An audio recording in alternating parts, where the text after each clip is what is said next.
What is up, everyone? Welcome to another episode of the Just Jacks Golf Podcast. Let's get right to it. I'm your host, Mitchell Forbes, joined weekly by the COO of Four Links, Sam Keston. Sam, Arnold Palmer Invitational did not disappoint. What an epic tournament at Bay Hill. Thoughts, reactions? Shoot me. It's another fun golf course for a PGA Tour event, especially when it plays the way it played on Sunday. A lot of wind, firm greens. A lot of water around the golf course.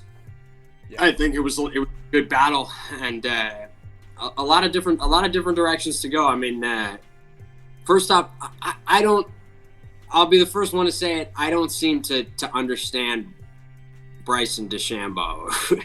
Like I would have thought, especially given where his driver was at the last couple of weeks, I would have thought that Bay Hill would not have been a great golf course for him. I would have thought that you can't miss that many fairways around that place, especially when the greens are firm and have success.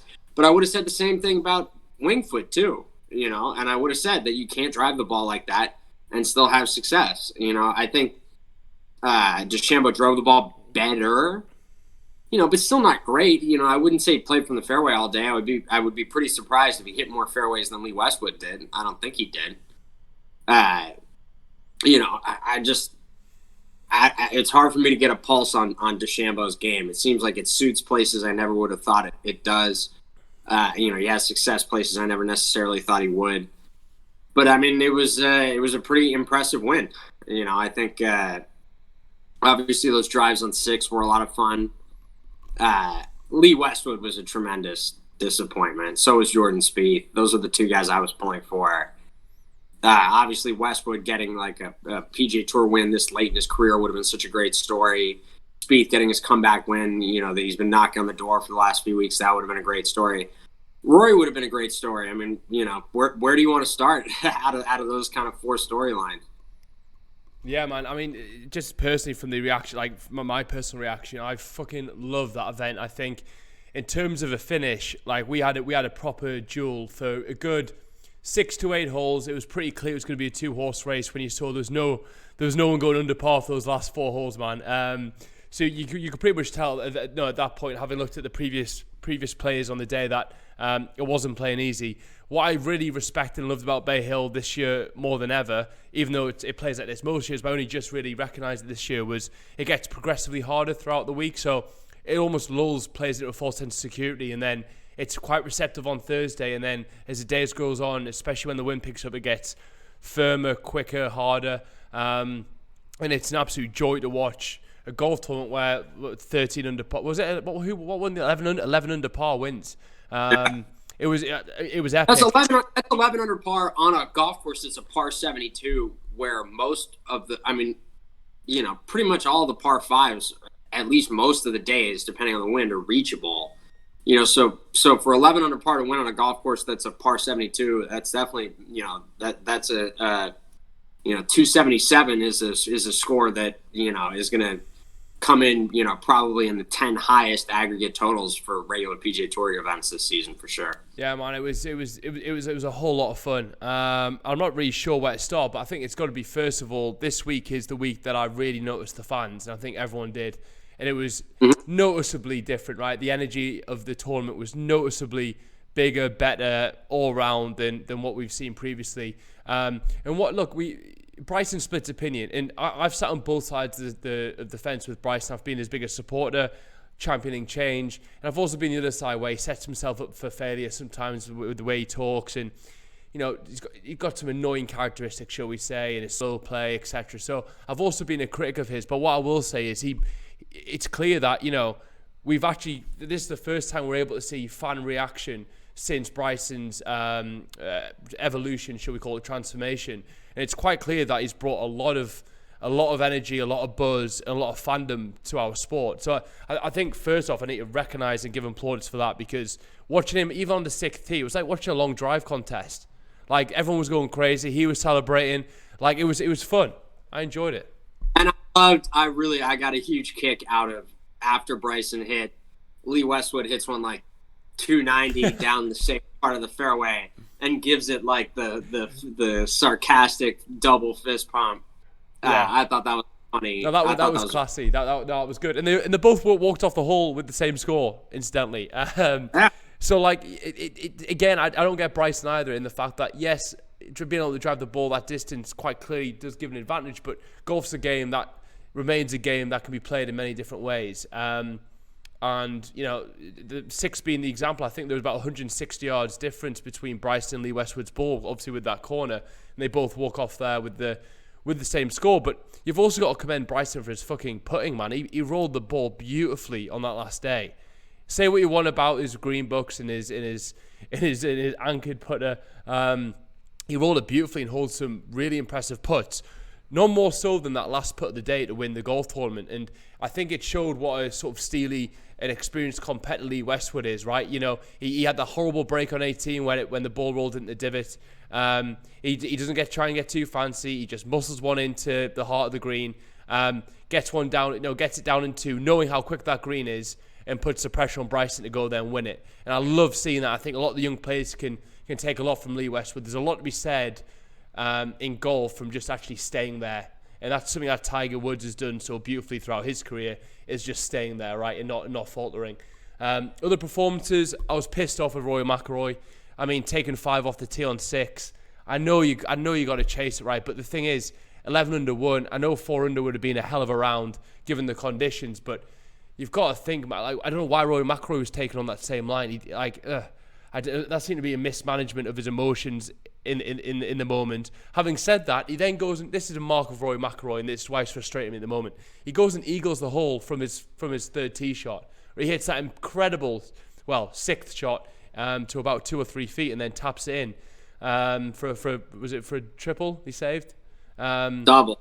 Best double ever. Best double ever. And that's a big part of why it's frustrating me at the moment. It's just the timing of what he does doesn't seem to be in sync.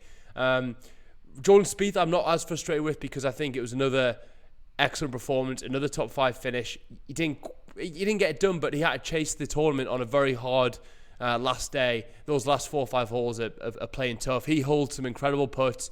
He had that feeling about him all week where he stood over the ball and you knew he could scare the hole with every putt, no matter how far. 80 foot, fine. He's got a chance of holding this. I thought he drove the ball a lot better. He's found that like little squeezy cut off the tee, which seemed to work well for him all week. He obviously brought that incredible hole-in-one. A very exciting round he brought on Saturday. So I feel like Spieth's aura, charisma, and overall game's really starting to get to those old levels. And it wouldn't surprise me if he peaked for the Masters. And he's an early pick of mine for Augusta. I think he's trending in the right direction. He's getting comfortable with the top. Augusta's a golf course obviously went up before and had no other noticeable, really solid performances over the 5 or 6 tournaments he's played there. So he's an early pick. But biggest takeaway from that week was fair play, Bryson. Love how Westwood's still on top of his game, going to hit the Ryder Cup still. Don't forget his race to Dubai champion. He's got another 5 years left at the top if he keeps going. Shame not to see him win. It would have been cool to see a 47-year-old win on the PGA Tour. Wasn't to be this week, but I think he'll contend again. And again, it gives me confidence that he'll actually go ahead and get a major before he's done. He's not done yet. His driving his driving just in general, and his play off the tee is some of the best you'll ever see. So controlled. And Rory Mcelroy, another nearly week. But he's going to have to sort out whatever that is that's blocking him from closing these tournaments out. Yeah, I mean, I was talking to my buddy about this yesterday, that it's amazing how frequently when I look on Sunday at the leaderboard at the top 10 spots or whatever, that Rory's in there having the worst round among the leaders. Yeah. You know, like for a guy that's as good as he is, it's an amazing frequency at which it's a Sunday. You're looking at who's got a chance to win and how are they playing, and through 6, 8, 9 holes or whatever, that the worst of the bunch turns out to be Rory. It happens a lot, and for a guy that's that good, I don't know what sense to make of that. I get the impression that and you could argue like Ryder Cups might argue against this, and obviously he's like won in a fair amount of time, so like. It's not like he's not a winner and not a closer. He does win and he does close, but I just don't think he's as Tiger. You got the sense Tiger got better the more intense the situation got. Yeah. That it was almost like the heavier the pressure, the more it focused him, and it made him better. I don't feel like it makes Rory better. I feel like it makes Rory worse. Like, I don't know if he tries too hard or whatever the case may be. But the recurring theme for me with him is, like, the golf this guy can play when the pressure's off is amazing, and he's good enough that, like, sometimes he can just blow by the field and not really get himself into a spot that's, like, too pressure-packed. But, like, when he's sniffing around and he's got a chance, but he's not running away with it, he doesn't seem to step up that much in those moments, And so I think part of the story for why we haven't seen him win a major championship in 5 or 6 years is that when that pressure is up, it's not getting the best out of him. It's more often than not, sending his performance the other way. As far as, like, Lee Westwood goes, I thought that was an amazing week, and I thought that was the kind of golf course that enables a style like his, that he was kind of plodding his way around, like playing the angles that the golf course, presented somebody who hit it his length, taking on the flags that he could, playing in the middle of the green when he had to, from distance and things like that. And so I think he's a guy that, like, at the Open Championship at St. George's is a guy I might not sleep on.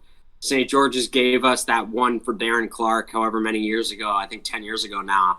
I wouldn't be shocked to see them give it to us with Westwood. But as we talk about on this podcast all the time, at the end of the day on Sunday, if you want to win, there are big putts you have to make. And generally the guy that makes them is going to beat the guy that doesn't. And DeChambeau made the big putts. I can't think of one big putt he missed, and I can think of a few bonus ones he holed. Like on, I want to say it was maybe 11, where he hit it short right in the right greenside bunker, and then he did his little tirade about how Bay Hill has the worst bunkers. On tour, yeah. Like he's aware that there are cameras and and audio, and, like, that they're going to pick that up. He's not stupid, And so I don't think, like, as a guy who has a chance to win the tournament, shitting all over the bunkers, at the golf course is a particular, like, for all the sunshine and puppy dogs he blew up our ass in the interview about Mr. Palmer. How would Mr. Palmer have felt listening to Mr. DeChambeau trash his bunkers? Like it kind of had like a. Did you ever see the movie Tin Cup? Yes, I did. I watched it. The scene where David Sims is doing the interview and he's talking about how the game is about honor and loyalty and integrity, and then he gets off camera and he goes in the back and he's, like, shitting all over the kid and the old people and the dog and whatever. That was the vibe I got from that. It was like, yeah. So when DeChambeau thinks the cameras aren't paying attention, he's an asshole about the maintenance of the golf course and whatever else.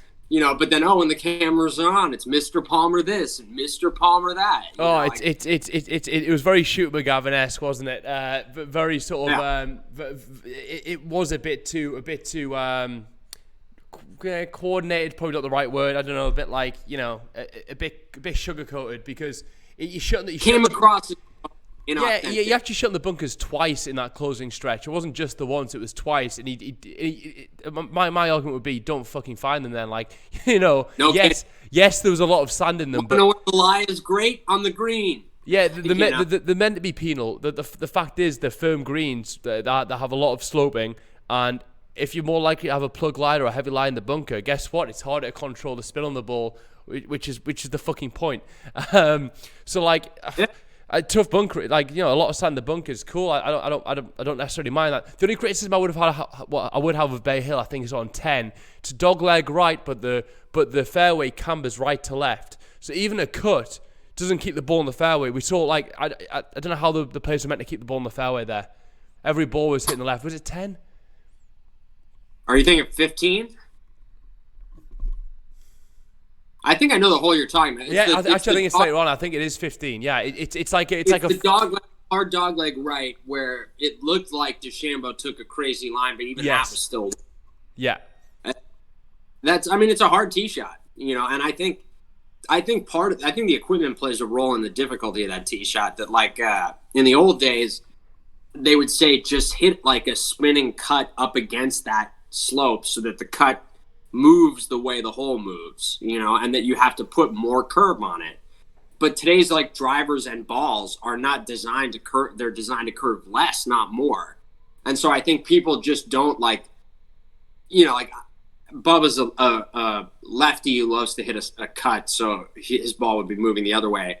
But I mean, like, for you and me, like, or Freddie Couples. Like I bet Couples in the 90s with a Bellata ball that you could really make curves so that it would be going up the length of the hole. You know, like you just don't see guys like that's not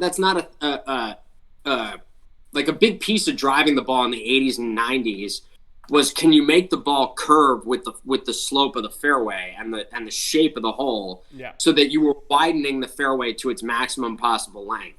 Now, so much of the focus is on like distance and carry and spin and speed, you know, and getting the ball running and everything else, that like I think we've lost a little bit kind of that shot making component of doing what you have to do in order to maximize the fairway width for you. I thought that was an example of that.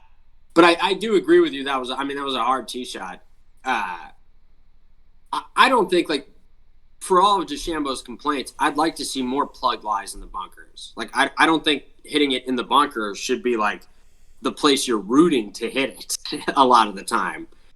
And whereas you're right in the fact that like that tends to be the miss that the players go for is for bunker misses, right? Like, you know, most players on tour are more than confident out of the bunker. As long as they're not short-siding themselves, the majority of them would expect to get up and down from wherever they are in the bunker. And I think that's not a shame, because cool, we all like seeing good bunker shots. But you're right in that, yeah, I want to see more people get fucked over in the bunker. Like, it's not meant to be a friendly place.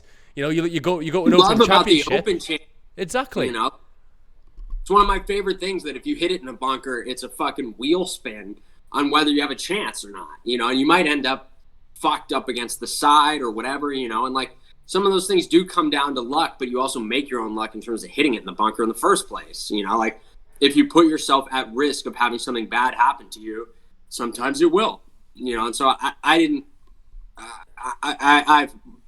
found that to be distasteful from Bryson, and it made that performance he put on in the interview a bit of an eye roll to me, you know, because I think Palmer would have been disgusted listening to that, and it would have soured.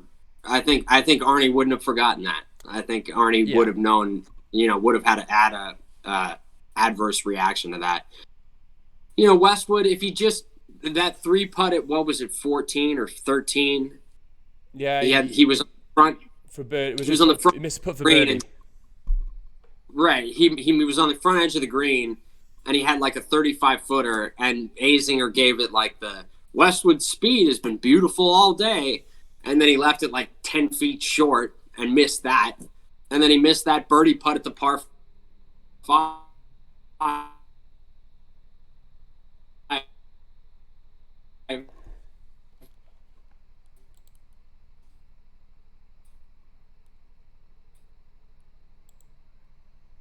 And like he loses by one, you know, 2. It's the difference between losing by one and winning by one.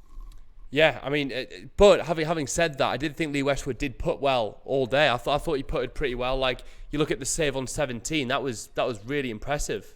Just off the green, he left himself short of the bunker. Tough, but he was plugged in the bunker a little bit. He hacked it out, spun a little bit off the green, then holds a clutch 15-footer from just off the green with a bit of left to right to keep in it. Like, that showed nerves of steel, and just to get down in 2 from his position on 18 was impressive as well. So, yeah, that was a short putt miss, but I think in general he did put all right. He just didn't make any really long ones. He made one real long one up the hill.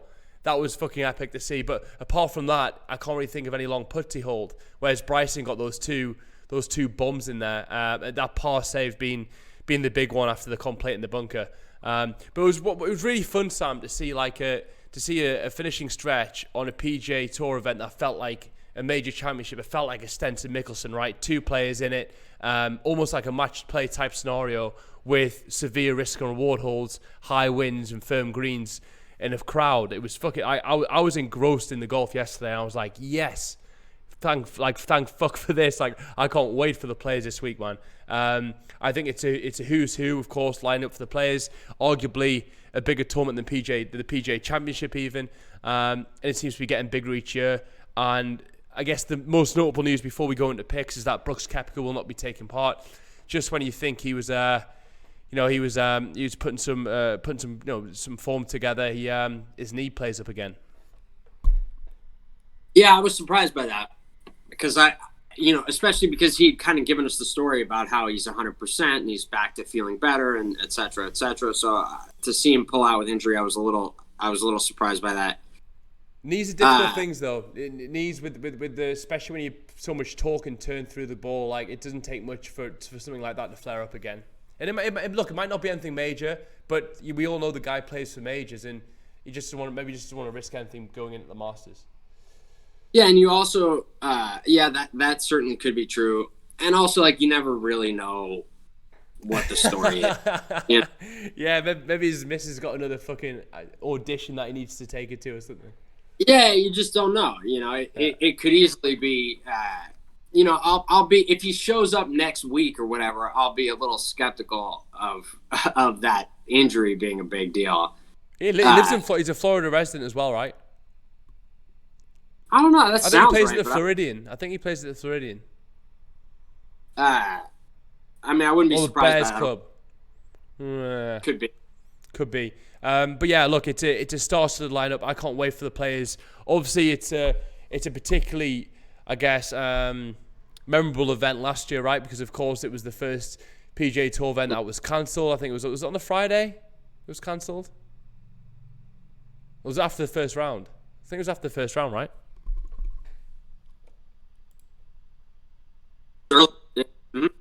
And I think for a lot of people, this is like the week that marks the 1 year of COVID. Like pretty much the whole world shut down this week, a year ago. It's amazing to think that it's been that long, and that our lives have been so different for that stretch of time.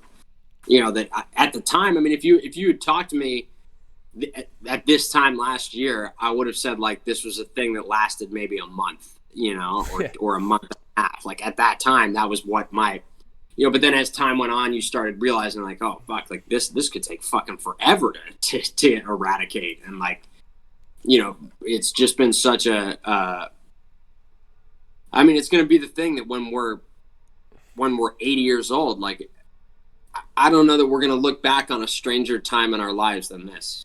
No. So it's kind of a nostalgic week to think back about how much the world has changed in a year. Yeah, it's also quite, I think, a positive week in the fact that we're a year ahead, but we're back. And there's a sort of a route ahead, right? The UK's sort of vaccination program's going extremely well. Not too clued up on the US, but I understand things are opening up. Florida doesn't seem to give a shit. So you've got certain pockets of the US seemingly opening up and coming out of sort of certain restrictions. So it's positive to see. And I think another thing that needs to be mentioned is it's incredible how it's been a year since the world sort of shut down and since the players was cancelled. But isn't it also amazing to think just how long the tour's been restarted for already? I think the tour came back in June. I think that deserves plaudits. I think the PGA Tour deserves plaudits for that, for bringing it back probably sooner than more sports than I think the UFC perhaps, but the UFC and golf seem to be leading the way in terms of playing throughout this whole time. So fair play to them, because without that sort of level of courageousness, I guess, and an ability to make things work logistically, who the fuck knows what kind of state the PGA Tour would be in at this moment. So just thankful that there's fans coming back, and we've got a star-studded PGA Players Championship to look forward to. Yeah, and you want to talk about fun golf courses, TPC Sawgrass. Fuck yes. This is definitely a fun one. Fuck yes.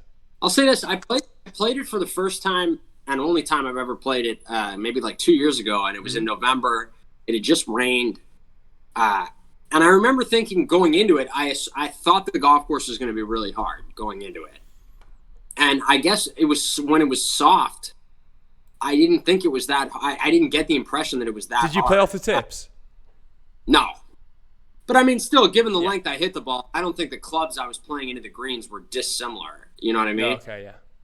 Like, I would imagine that from the tees I played, the experience I had was relatively similar, in terms of, like, what clubs I'm hitting into the greens and whatnot. That, I felt like if it's soft, it's gettable. If it's firm, I could see how it's hard.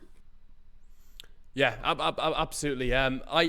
I can't fucking wait for this. I think it's a particularly big tournament for one man, and one man in particular. And look, I said it last week. I'm going to say it again this week. It's a huge week for Rory Mcelroy. He's the defending champion still, of course. But like he needs to put a win together. It's sooner or later.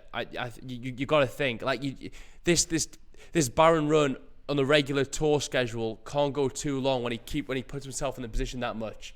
Otherwise, I just don't. I don't know. I'm nervous. I'm nervous because I'm a big fan of Rory. I think he's the most talented person on tour. But I think this is a huge statement week for him. If he wants to like, there's just so much competition now, and so much rich competition in terms of winners, right? Not just like competitive golfers. Like there's winners coming through the ranks. You're gonna get pushed aside pretty quickly. We've seen that with the likes of Ricky Fowler and Jordan Spieth. I don't think that'll happen to Rory. I do think Rory will get the win, but you've got to think in Rory's head like he needs to get up for this week. Like this is a fucking big week for him. I'm really rooting for him. I'm going to pick him again. He's my pick again. I want to do this every week somewhere where we both pick our winner for the event.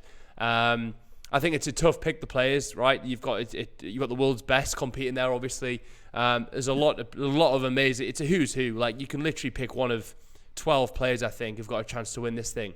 But just based on what I've seen, by the way, Rory had a very good putting week, I thought, for the most part last week. The commentators made a point of him being stood more upright on the ball, and he was making a lot more of those nasty 5-footers for par than he has done previously, and that was encouraging to see. That combined with his good driving, hitting the ball close with his approach play, then you got to think he's going to be a factor. But we just haven't seen it for 4 rounds, and that remains to be the question. But I have faith. I'm gonna keep sticking with Rory. He's obviously a Florida resident, plays well in those courses. He's the defending champion. If there's any tournament for Rory to win, to make a statement, to get back in on the level of Dustin Johnson and co, then I think it's this week. Yeah, I'll say this. One area of McIlroy's game that concerns me is short irons and wedges. That for a guy that hits the ball as long, and if you look at some of the guys who have played at a super high level throughout history, the guys like Tiger or DJ would be another example. Yeah. Those are guys that early in their careers were not great wedge players, and they did not have the bulk of their success until they dialed in that part of their game.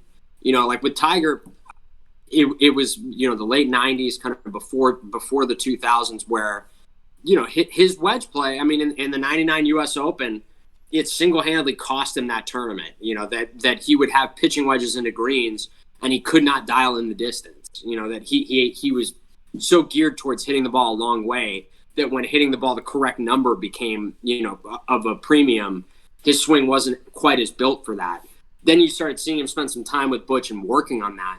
And then you saw what you saw in 2000, 2001 and what came from there. And in the end, he turns out to be one of the best, like, short iron wedge players ever, as far as, like, being able to make birdies off of those drives. So if Rory's going to really get the most out of his driving as a weapon, I think he's going to have to take strides forward as far as his ability to hit wedge shots close. That if you're going to drive the ball like that, you're going to give yourself birdie opportunities. You have to take advantage. You can't be as good with a wedge as other guys are with their 8-iron, because you're going to erode that advantage that you created for yourself by driving at that.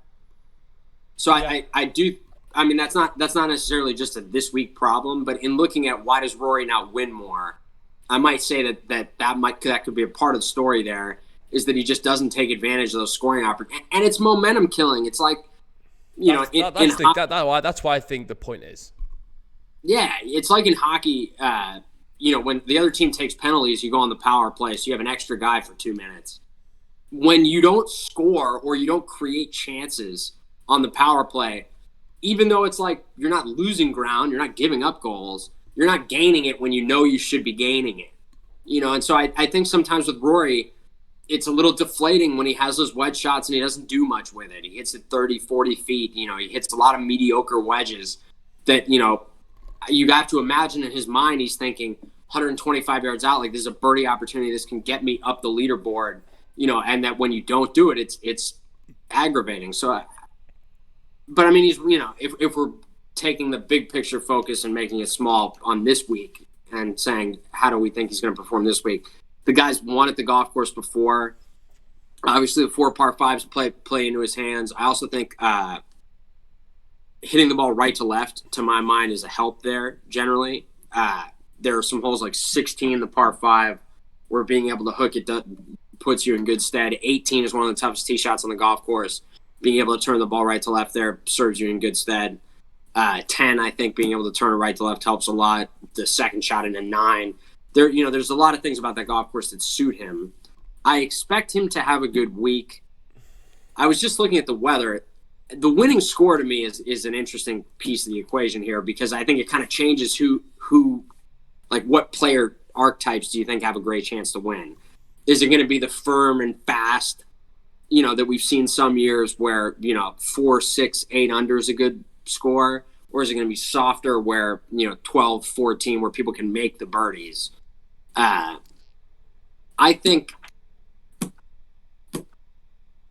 DJ's kind of gone the wrong way. I like your pick of Rory, but we've just been playing follow the leader, you and I, for a while now. Yeah, I will say this to give you some time, I guess, to calibrate your thoughts. I can tell you're hovering over a few people in your mind.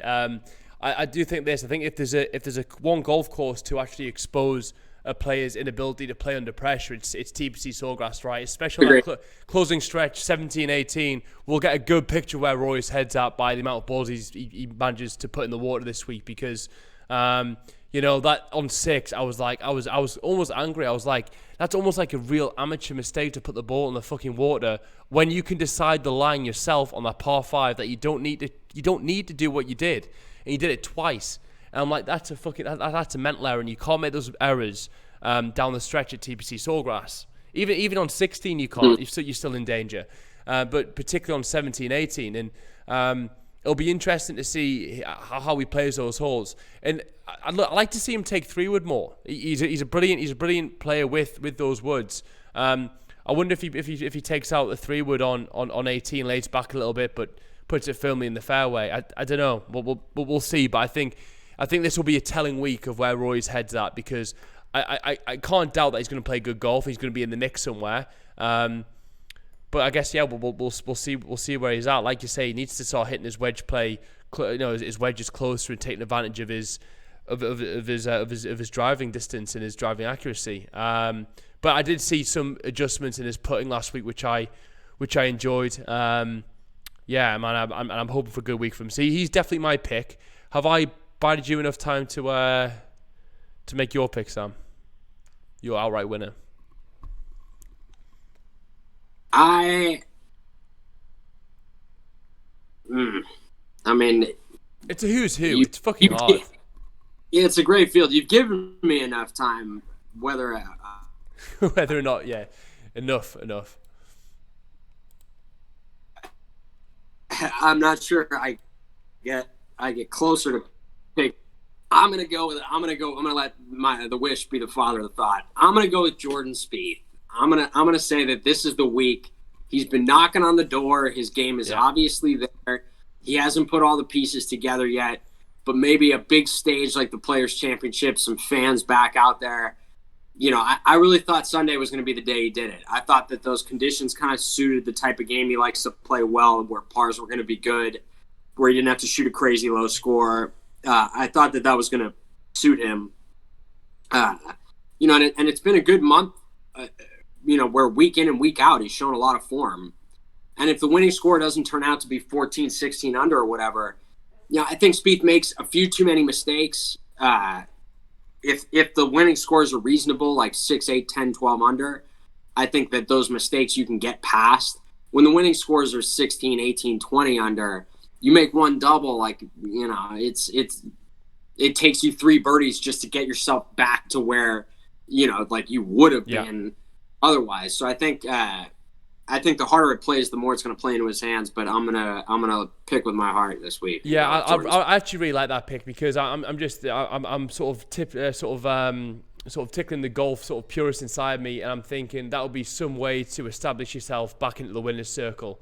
It would be a very Jordan Spieth way to do it, right? 3 or 4 years absence from the winner's circle shows a run of form in the California, Florida swing to win at the Players as we head into Augusta. That'll be some storyline. It will get everyone excited, and we need him back in the winner's circle and back at the top of the game. He was electric to watch last week. we didn't really speak much about him before, but he was electric to watch. That Saturday performance had everything. You had the hole in one, you had hole outs, you had his commentary, you had everything from him. It was really fun, and his interactions with his caddy are particularly enjoyable to listen to. What I used to find annoying about him, I actually really like.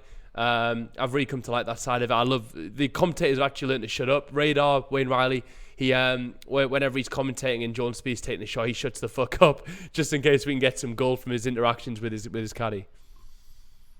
Yeah, and I think that's great. I mean, it was one of the things that you liked about Phil Mickelson and Bones, that you would get a really detailed dissection of what the shot was all about, in the decision making process. Yeah. And I think that's a fascinating window into the mind of somebody, at that level that you don't normally get. So I do enjoy that aspect of his personality. And I enjoy what an open book he is.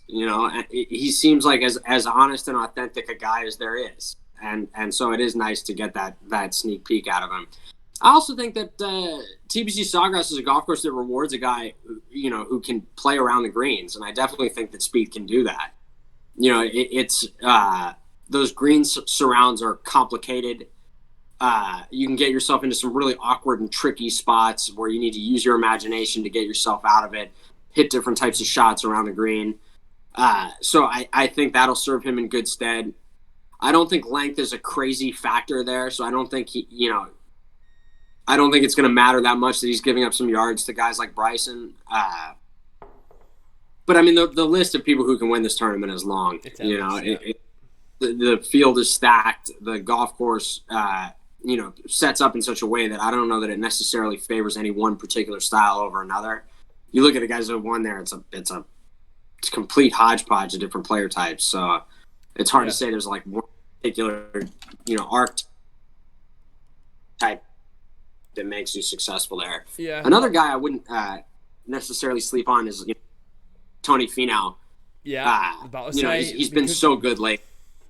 Yeah, I mean, he obviously took last week off, so he might be quiet on. He might have gone off people's radar a little bit. But don't forget what he's done the last month.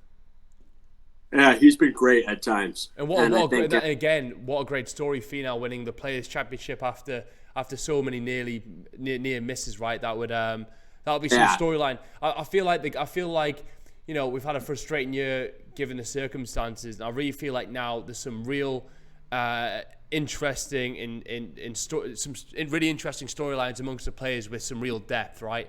And that there's a ton of players in that category. So I think we're in a really gifted spot. I think golf and the PGA Tour is in a great spot at the moment with terms of the eyeballs on it and the amount of stories that I think can be written. So I'm really, really fucking excited for this week's Players. I do. I think it's gonna be like a defining moment in the PGA Tour. When we look back 5-10 years, we'll think about the players in 2020 and the players in 21 and how that impacted the careers of X, Y. I just think there's a lot of cool things that could happen this week, and I'm really sort of excited to see that all unfold. Before we move into this week's pick, Sam, how did you get on in the fantasy? What was your performance like? I think I won one. Let's take a look here. Oh, a little understated win. I think I did bag something there. Which one was it? I came close in the parlays. I got two. I won two convincingly on Thursday and fucked up one, and I came fourth, I think, in the pick and pools. Yeah, you did finish fourth in the 1250. You didn't play in the other one. Yeah, I did. I won one. I won the 1250, and who did I pick in that one? DeChambeau. Nice. Day. Jason Day had a good week. Jason Day had a good week on the sly. Poor Sunday, but good week. He was okay. Hovland had kind of a disappointing week, but Sung Jae finished. Really, what made the difference was I had 5 guys that made the cut. And if you looked, I won by 22 because the guy in second had 2 guys that missed the cut to my 1. The guy that finished third had 2 guys that missed the cut. You had 2 guys that missed the cut. I ducked. I only had the 1 guy miss. That really is the biggest, especially in the pick and pools in particular.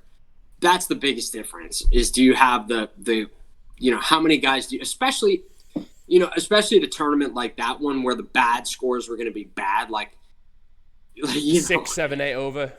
Yeah, like I mean, let's take a look at what was the high score. Tyrrell Hatton shot 6 over first day. Victor Hovland shot a 6 over, I think. There's all plenty of Well, 78s. the first 2 days, I mean, it doesn't matter really usually the first 2 days because like no one's missed the cut yet.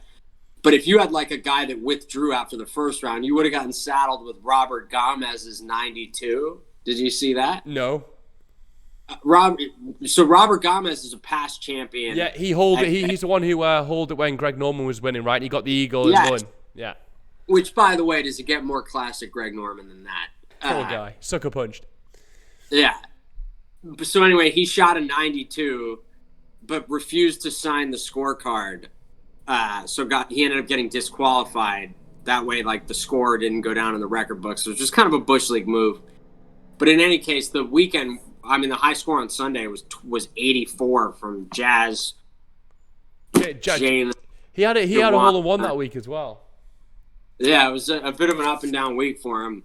So I mean, if you can duck, like, you know, as much as getting the guys to the top of the leaderboard is important, and certainly like, you know, part of why I won was A, I had the fewest guys miss the cut. B, I had the guy that won. You know, you combine those two things, it's a pretty good formula. But a focus on cut making guys is probably more worth it than a focus on, you know, trying to squeeze out extra juice from the orange of who's going to be the best player in this group. For sure. Well, let's. You're on a run of form, Sam. I've had a consistent level of form. You won last week, so maybe this week is a week where our picks are going to be warranted and people should actually listen to us. Why don't you take us away with the pick and pool, Sam? We'll do the parlays and let's get into it. Group: Bryson DeChambeau, Dustin Johnson, Rory McIlroy, John Rahm, Justin Thomas, Xander Schauffele. This group is harder than it's been. In the past few weeks, it was like, just pick DJ and move on, you know? But I think now he started to kind of fall off a little bit. You know, and as he's fallen off, you've seen some strong play from Rory. Bryson seems to, you know, obviously having just won, you know, is making himself more of a threat. Bryson had been down there in Group B for the last couple of weeks because he hadn't been playing that great. I think he was in Group B last week. Actually, no, because of the field, he was in Group A. But the previous week at the WGC, I think he was in Group B. You know, I keep saying, like, I don't really know where Bryson's game fits or doesn't fit. It seems like it fits everywhere, I guess. But, like, I would think that TBC Sawgrass is not a great golf course for his style of play. I would think that missing fairways would cost you there. I would think that length does not help you as much as it would at other golf courses there. Matt Kuchar's won there, Sam, so, you know. Right. You know, Siwoo Kim doesn't hit the ball far at all. Ricky Fowler. Yeah. So instinctively, I think that, like, coming off a win on a golf course like this, like, I don't really want to take. Bryson seems like the kind of guy who's like a threat for the big number a lot of the time, and TBC Sawgrass is a golf course where you will make a big number, and so I don't know if I like him. I'm going with you. I'm going with Rory out of this group. Yeah, I think I'm going to go Rory as well. Just to, I guess to cut straight to it, but I do think as well for everyone listening, Rory's a cut making machine, so that's number one. Okay, so that's definitely something to base that decision off. But also, I think as well, people are emotional pickers, and I think everyone's going to be rabbit in headlights with Bryson DeChambeau's performance, and rightly so, right? Why wouldn't they pick a guy who just overpowered a golf course and actually really impressive win under you know, competitive environment, high winds, tough experienced winner like Lee Westwood. Very good win, so well within the right to pick him. But I'm also going to go for the fact that it's going to be low ownership, and if Bryson has a bit of an off week, it's not like he's shown a lot of form before last week. If he does have a bit of an off week and we're left with Rory makes a cut, Bryson doesn't, then all of a sudden we're in a real sort of advantage position. Xander Schauffele hasn't shown me much recently. He's gone a bit cold. Justin Thomas showed signs at the WGC, had a good weekend. So he could be a good sneaky low ownership pick, but Rory McIlroy gets my pick. He's my pick for the week. I'm going to stay strong to him. I really think this could be an excellent story for him, and a particularly good event for him to win, as it would anyone, I guess. But we all know how much I like that Rory story and how much I want him back at the top of the game. So Rory's my Group A pick. Not a bad one. Group B, Patrick Cantlay, Tony Finau, Webb Simpson, Hideki Matsuyama, Colin Morikawa, Adam Scott. Oh, see, for me, this is a more difficult group to pick. Yeah. I'm going Morikawa. I think precision iron play takes you a good ways here. And I could see the way that guy hits his irons, making life around Sawgrass a lot more stress-free for him than it might be for some others. Historically, too, it seems like when he gets hot, he stays hot for a little bit. He obviously had such a good summer, winning 3 times or whatever it was. He kind of had a lull after that, and then just bagged that win a couple weeks ago. Yeah, I don't see any reason. I think there are a lot of similarities in concession here, in terms of kind of the bowl effect of some of the greens. That there are contours at Sawgrass where, if your dispersion on your iron play is inside a certain group, you're going to have slopes that'll help collect your ball towards the flag. If it's outside of that area, those same slopes will repel the ball away from the flag. I think that dynamic exists here also, and I think it's part of what made Morikawa a good pick at concession. I think it's what will make him a good pick here. Yeah, it's a clearly a good pick, and I think probably the most popular one. But I'm going to go for a guy who's won round here before, and that's Webb Simpson. You look at a guy who can shape the ball. We talk about good iron play, and I think being particularly important with the green complexes here. Webb Simpson is an underrated iron player because he hasn't got the prettiest swing. It's extremely functional, and he works the ball both ways effortlessly. He's won here before. I think he's extremely comfortable around that golf course. 20 under's not going to win it this week. Again, brings Webb Simpson back into play. So you look at other people in the group like Tony Finau, who I think is probably more likely to win it based off how electric their performances have been over the past month. But I'm going to go for cut-making guys who I think are going to feature in the top 20 on Sunday. And that, for me, is Webb Simpson. I don't see any reason why it won't be up there on Sunday, and definitely don't see him missing the cut. Yeah, especially to that last point, I totally agree with you. I think it's hard to visualize him having a truly bad week. There are a lot of guys. And Matsuyama, lest we forget, I think was leading this thing when it got canceled last year, wasn't he? Yeah, he was. You're right. Yeah. Good memory. Yeah. And he can be a guy who can be an exceptional iron player. So, he's another guy not to sleep on there. Cantlay, if the golf course plays hard, seems like the kind of guy who would have success there. If you look, I'm looking at the forecast now. No rain, like almost at all, and like wind in the double digits all week. So you would have to think, with a lot of sun and a lot of breeze on it, a lot of days that look a lot like what we saw on Sunday at Bay Hill. I would expect the golf course to play hard, but you never know. Like, it's early in the season there. Sometimes I've been surprised by that. So there are low scores out there as well at Sawgrass. Yeah, especially if it's not firm. So I don't know. It's tough to say. To call the weather, right? But yeah. Group C. Matt Fitzpatrick, Victor Hovland, Jordan Spieth, Tommy Fleetwood, Paul Casey, Patrick Reed. Fuck, it's stacked. That is stacked. Yeah. This group is this is a fucking hard group because you look at all these players, right? Let's take it apart a little bit. Matt Fitzpatrick having a very good month. He's really coming into his own the PGA Tour. He's there week in, week out at the moment, just not putting it together on Saturday and Sunday, okay? Victor Hovland, apart from the 2 days this week, apart from the weekend this week, he's been outstanding. Tommy Fleetwood started the day in the mixer, faded away, but again, he's obviously in there. Jordan Spieth, we've talked about how good he's been. Paul Casey, coming off the win in Dubai. He actually loves it when golf courses fire up and get firm, fast and hard. He's traditionally done well in those types of courses and conditions. And you got Patrick Reed, who short games evade him a bit of late, but don't forget, it wasn't that long ago he won the Farmers. So that group for me is fucking confusing. Going off form, you can't pick Patrick Reed, and you got to look at Spieth or Fitzpatrick for me.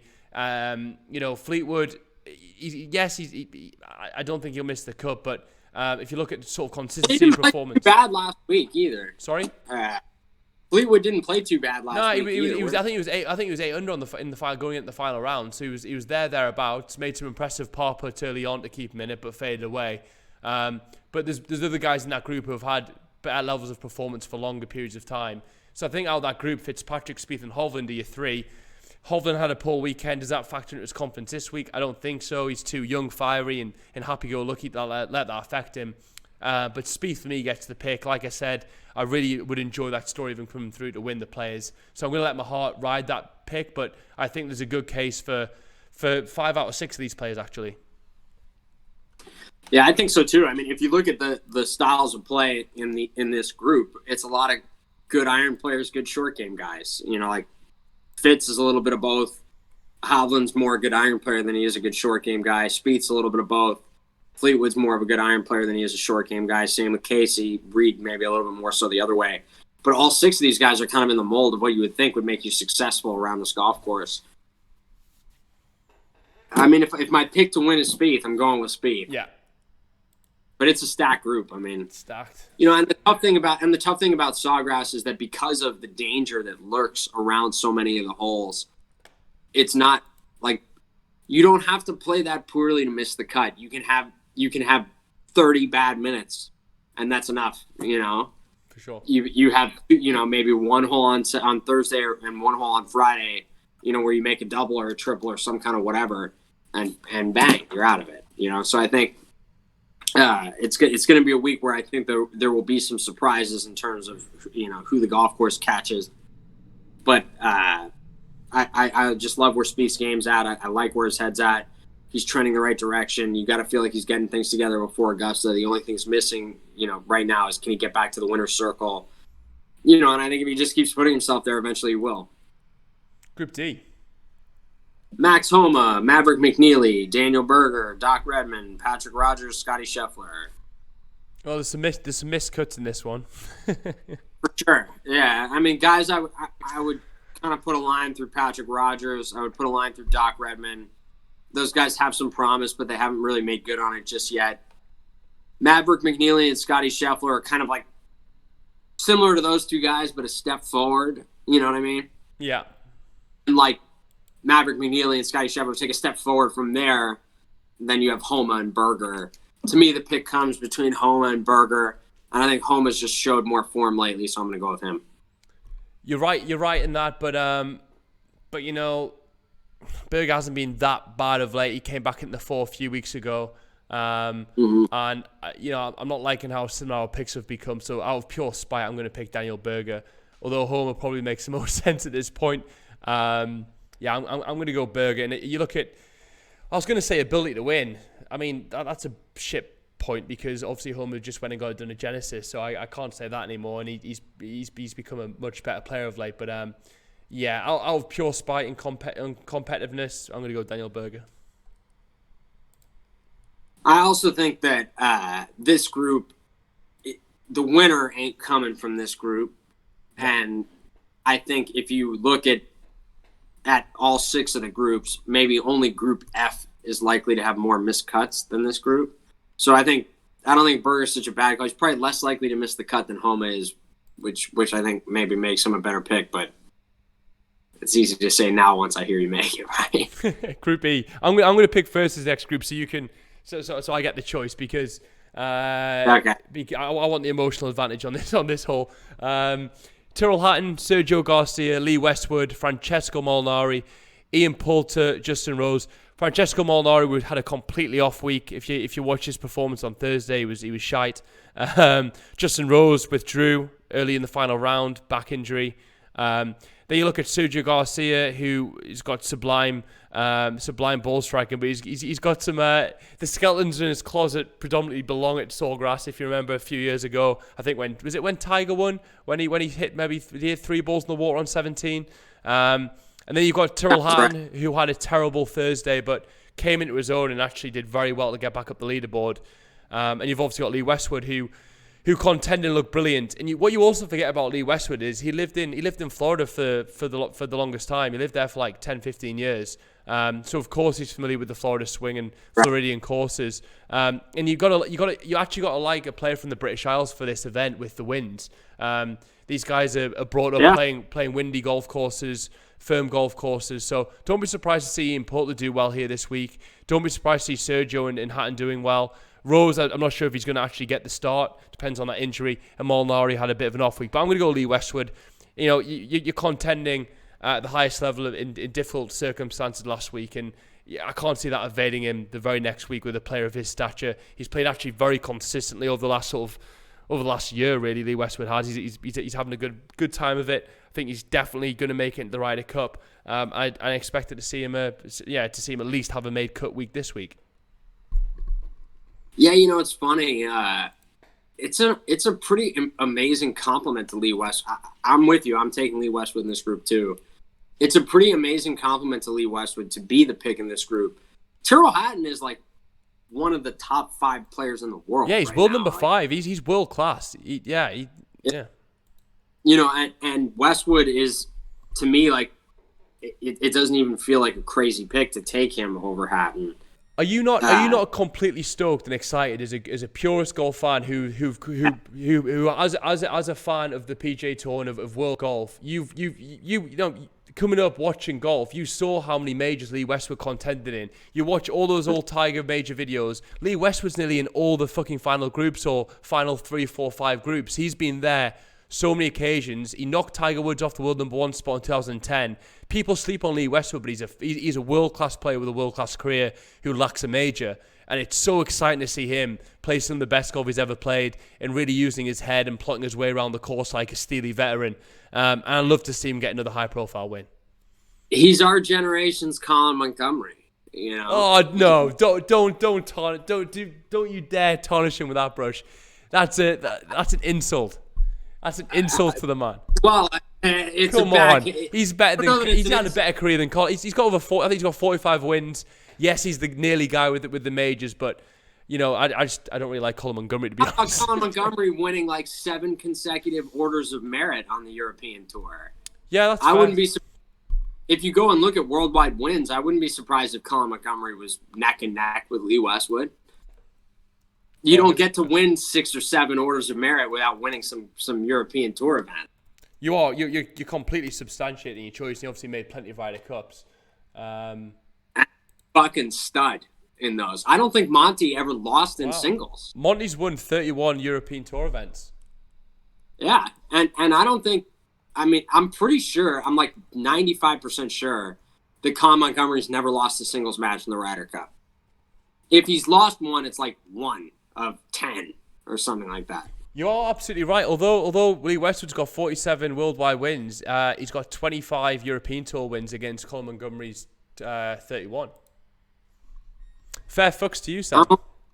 Well, if what other wins? like, because I remember they were saying that Lee Westwood only has like 3 PGA Tour wins, right? Well, he's definitely won in the 40s. 100% won 40-something times. I'm wondering like what those other wins are. Yeah. I'm not. You got me a question. We need to find this out while we're on here. Because if 25 of them are European Tour events, he's got 44 professional wins. He's got 2 on he's got 2 on the PGA Tour. He's got 25 on the European. He's got 4 on the Japan Tour. He's got 8 on the Asian Tour. He's got 3 on the Sunshine Tour. He's got 1 on the Australasian Tour and 3 others. So he's a world. I guess he's a very decorated winner, right? He's won all around the world. But actually, only 27 have come on the 2 major stages. Yeah, only 27. I don't think that those 2 careers are that dissimilar, and I think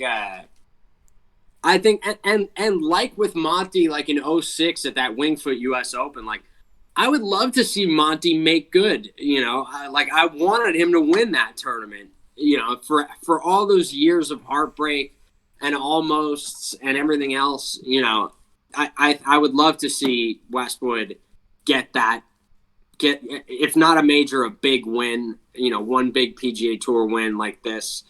I would love to see it. I think it's cool that he's going to be on the Ryder Cup team. You don't see a lot of guys in their late 40s that are on those teams. Yeah. I think I think the only guy that, at least in like the modern like era of the Europe, not Great Britain and Ireland era of the Ryder Cup, I think Ray Floyd's the only guy in his 50s that I know of that's played the Ryder Cup.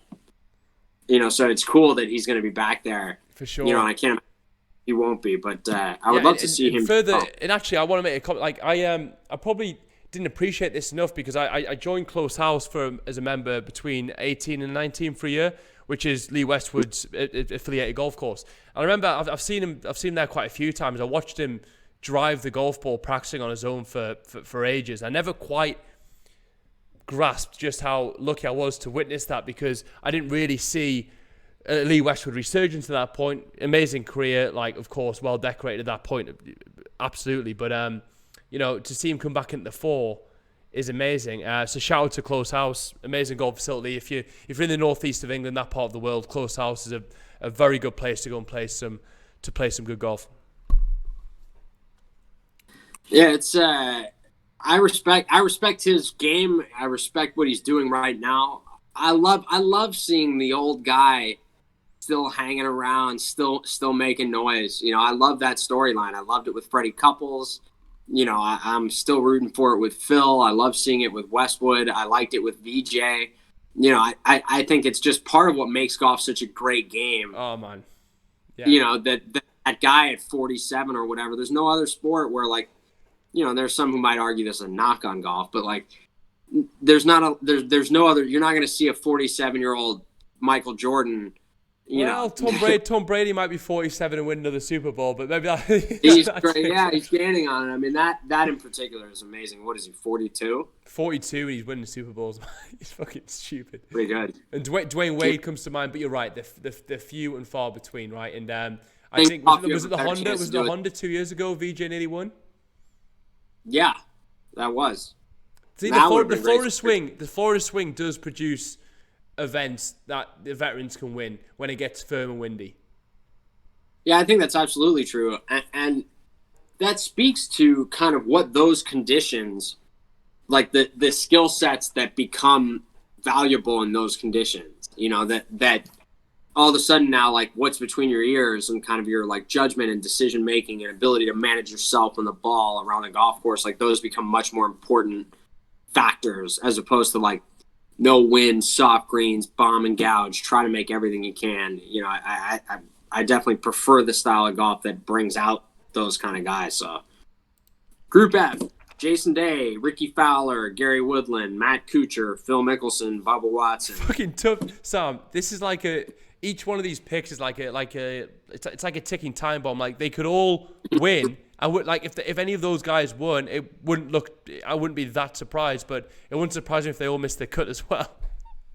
That's what I liked about this group is this group was kind of like your wild cards slump group. Like Bubba Watson easily could miss the cut there. Phil Mickelson, I will bet my life is going to miss the cut there. Matt Kuchar, probably not. He hasn't had a good week in a while. Probably not destined to have one now. Gary Woodland, it's been a while. He's been beyond quiet. I mean, has he even sniffed the leaderboard since that U.S. Open? No. And what the alarming thing is with Gary Woodland as well is, he was having a very good. He was putting in some excellent performances heading into the U.S. Open. He had a prolonged period of playing good golf. I remember he was in Tiger's group for the PGA Championship at Bellerive. Right. Compared to his form leading up and including the U.S. Open 2019, he's not really done much. Some guys get to the top of the mountain and that feeling is so amazing that they can't wait to get their hands on it again. Other guys get to the top of the mountain and they can't wait to put their feet up at base camp, And so I think, I just haven't seen a ton of motivation or anything out of Woodland. Fowler, I think, is just playing under too much pressure right now. I think he kind of feels like every week, like his fucking career is on the line, which in some ways it is. Like, I mean, this guy's heading down the road towards missing the Masters for the first time in 10 years. Like, that's a fucking gut punch, Like, that place is so cool, and playing that event, that experience is so cool. When it becomes a regular part of your routine, to have it taken away from you, I know it would be something that would weigh heavily on my mind, Yeah, for sure. And would be difficult for me to face if that started coming down the pike. And some guys are built to rise to that kind of pressure. Other guys aren't. I'm not sure that Ricky Fowler is. He certainly hasn't shown that much of a there's been nothing to feel good about in his game. Yeah, he's just he's a previous winner of this event, so if the familiarity is a factor, I guess you could factor that in. But there's just no part of his game that looks particularly good at the moment, which is the worrying thing, I guess. And also changing swing coaches. When he starts on the tee, I think there's a lack of confidence in his body language and just the way he's playing at the moment. He's in a difficult spot, and I hope he works out. But I think every single golfer who's ever existed has gone through and goes through slumps in form. I just hope again. I don't want to get to the Hunter Mahon levels where they really do reach the heights for a sustained period and then they just never get back. Or look at Henrik Stenson, fell to 250th in the world and made his way back and won the Open.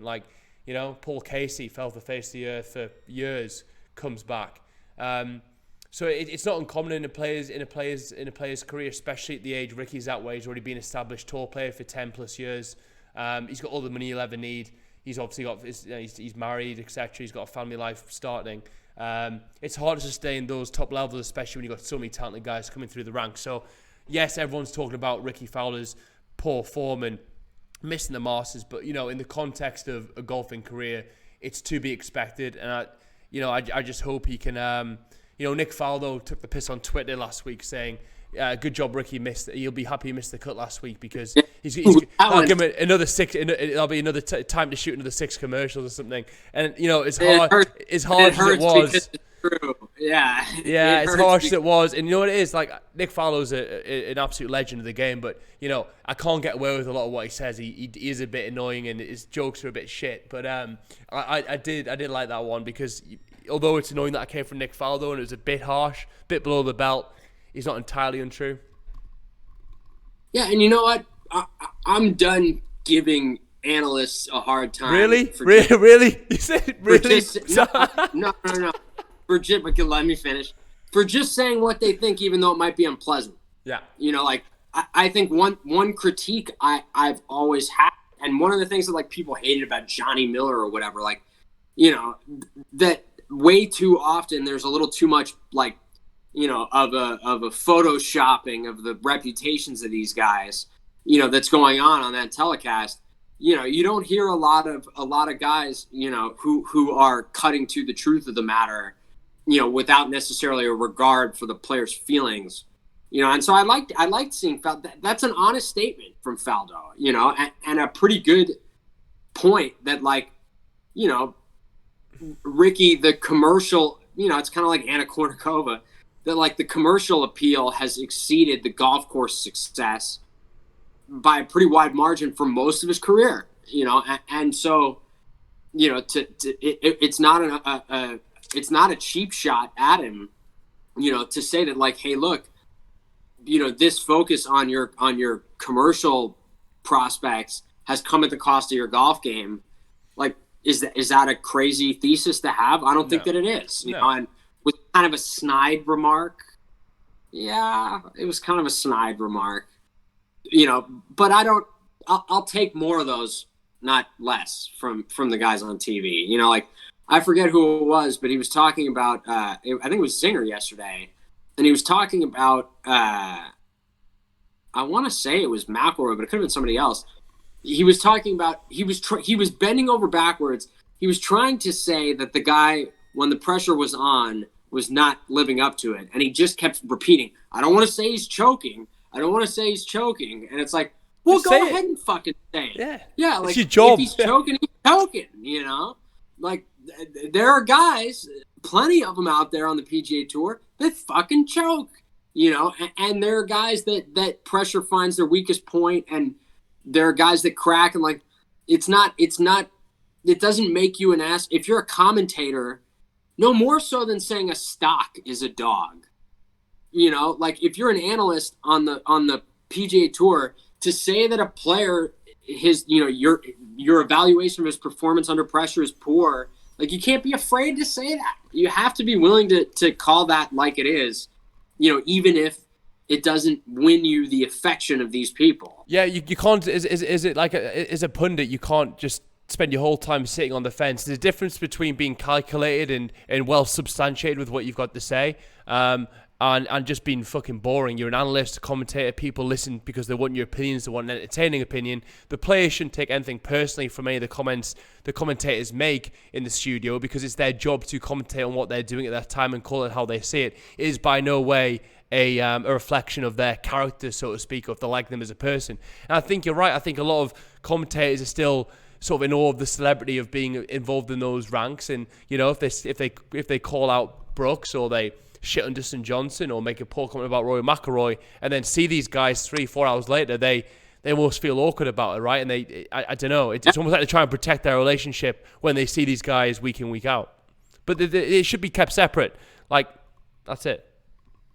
Yeah, I mean, and I get that that's a sticky wicket. That's a hard. Nice English cricket reference. Nice. Thank you very much. I noticed. Actually, now that I think about it, I know how to use that phrase, but I don't really know where it comes from. A sticky what wicket. Is a sticky wicket? A cricket pitch is otherwise known a wicket. It's the wicket that you play on, right? The ground on which you play on. And it just means that there's quite a lot of grass in the wicket, which means the ball doesn't bounce as much. It stays low. So it's a bit of a sticky wicket. So you're a bit of it puts the batsman in a tough situation because they can't read or predict how the ball's going to bounce. I gotcha. Essentially. This is such an American view of cricket. But where I play hockey, I play hockey at this, like roller hockey, at this outdoor rink that's at like a park near my house.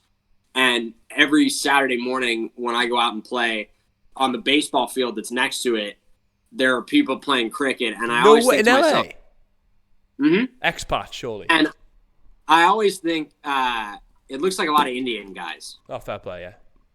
And I always think to myself that cricket looks like, and I know cricket came first, which is what makes this a very American attitude. But it always looks to me like cricket is like someone explained baseball to someone who's not a native English speaker, and they fucked up some of the details. Yeah, it looks a lot like baseball. Like they got bats, they're pitching, fielders. They're set up the same, But then I'm like, why are they bouncing it? Like, what is that stick? Why does the bat have that weird flat thing? The thing the piece of sort of analysis I like from Americans is a sort of a generalism on cricket is how the fuck can a sporting event go on for 5 days and there be no winner?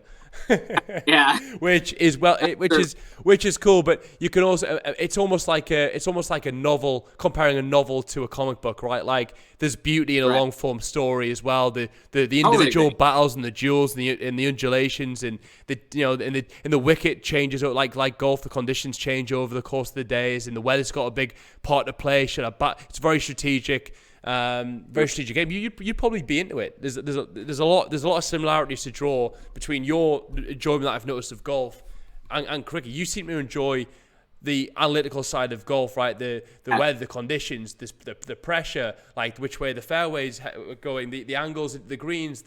You enjoy all that aspect of golf and putting that all together. And cricket's very much of the same.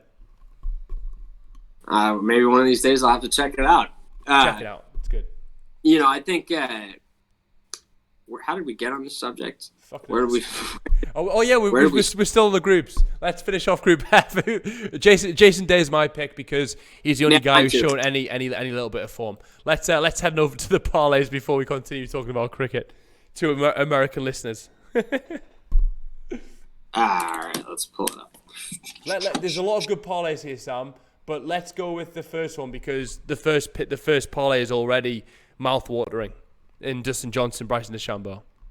Yeah, this one the odds were hard to set because Dustin Johnson, I mean, if you had asked me 2 weeks ago, to me, he would have been a pretty overwhelming favorite in a heads-up matchup against Bryson DeChambeau.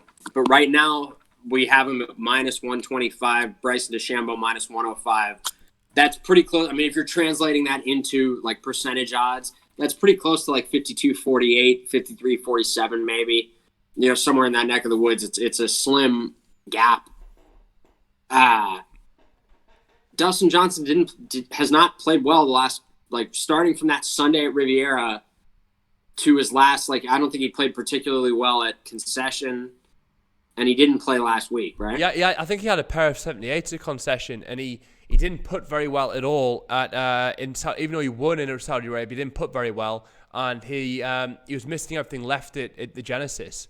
So yeah, I think there's some potential flaws opened up in DJ's game. Although you look at his last 10 results and the mouth-watering, and he could quite clearly still go out and win.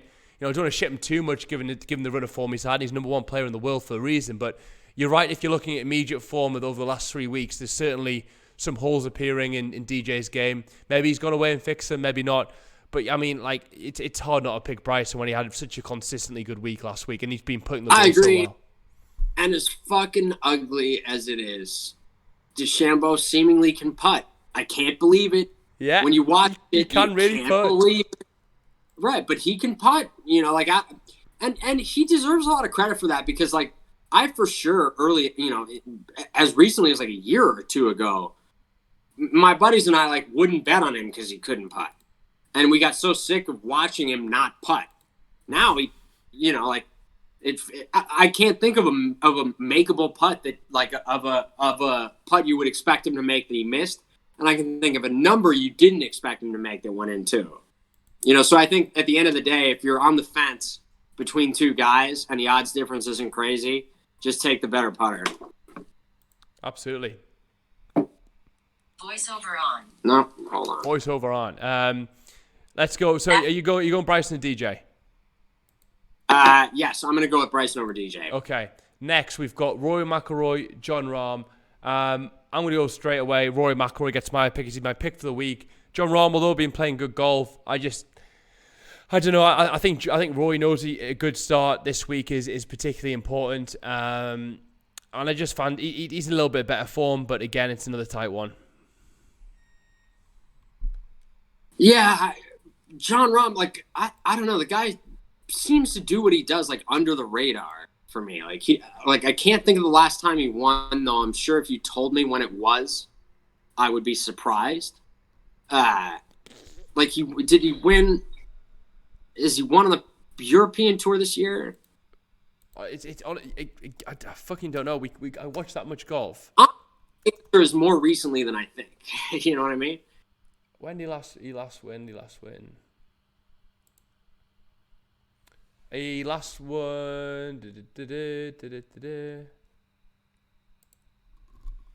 have a look here. He won the BMW Championship at Olympia in last August. That was the end of summer, yeah. And he also won the Memorial last year. Right, yeah. And now that took him to number one in the world. Yeah, things have been kind of quiet for him since then. But still, he's still world number 2, I think. Yeah, I'm picking Rory. He's shown more form lately. He's won at this golf course. Jon Rahm's very good, so like Rory's price is pretty good too. And I just think like if you can get Rory minus 125 against anybody, just fucking take it. Xander Schauffele, Justin Thomas. This is a hard one because these odds are reflective of a downtick in Justin Thomas's game. But I think Thomas would probably. Say that again? Yeah, but Justin Thomas had a very good weekend at the concession. I kind of feel like he was out that. That's a good point. He had a rough time off the course that obviously impacted his attitude and how he's performing on the course. He seemed to get over a bump his last outing. And Xander Schauffele is not like a crazy opener either. He's good for a 2-3 under par solid opening round of golf, as we know Xander Schauffele to be. But Justin Thomas for me is more capable of a 67, 66 on the first day of the event. And at those odds, given his downturn in performance, I think gives him the edge for me. You're getting him at a good price. Sure. I think I would go with that. So in my 3 picks here would be DeChambeau, Rory, and Justin Thomas. I think that's a solid group. Listen to this. Sorry, go on. Go ahead. I was going to say, I do want to mention to our listeners that I think Masters Week, the parlays game is going to get juiced up a little bit. I'm still working on the details there. But we're trying to come up with, we're working with another company to try to come up with a big prize for anyone who can get a certain number of parlays correct. So kind of like, basically like if you can, over the course of 4 days, get 3 or 4 or 5 correct parlays, there's going to be a big prize available to the person who can manage something like that. Exciting. Still working on the details there, but stay tuned. That's going to be the biggest prize we've ever given away in the history of Four Links. So I'm excited to be able to roll that out. More details to follow. That's awesome. And I'm actually going to go quite high stakes this week. I've really enjoyed the parlays. I got 2 out of 3 last week. I've only been playing it on the Thursday just because the gambler inside me would rob all my points if I played it every day. But I'm going to stake 5,000 points, and it's returning 35,000 points. And for listeners, that equates to. I am taking a big hit, but that 35,000 points equates to $350, which equates to pretty much a Scotty Cameron, which is what you can use your points to fucking win on Four Links Fantasy. Get involved, people. It's a fucking ton of fun.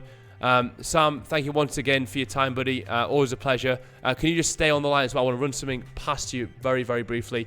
Absolutely. That's it for this week, people. We've got another few really, really good guests lined up. I'm speaking to a few players of smaller tours, sort of rising stars. I want to start that sort of as a category on this podcast. So stay tuned for that. But other than that, guys, have a good week and enjoy the fuck out of one of the best weeks on tour.